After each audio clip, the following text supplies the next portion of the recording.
This is going to be a video tutorial on how to set a custom home page in the Zen Web Browser. I will be using a desktop PC for this. Let me jump over to my browser here.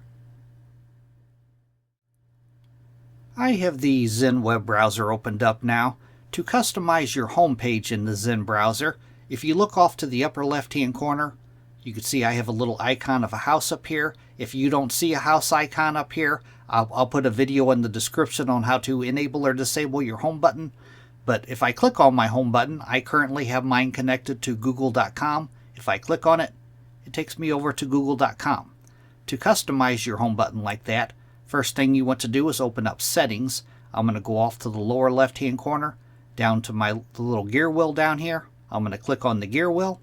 That will open Settings. Now in the pane off to the left-hand side, I'm going to click on the Home tab, Home. Then on the center page, right up here, you could see a little drop-down box right here, Custom URLs. If I click on that, you want to set it to Custom URLs. And then down below that, you would paste in the URL of the web page that you want to link your home button to. That is how to customize your home page on the Zen Web Browser. Thanks for watching.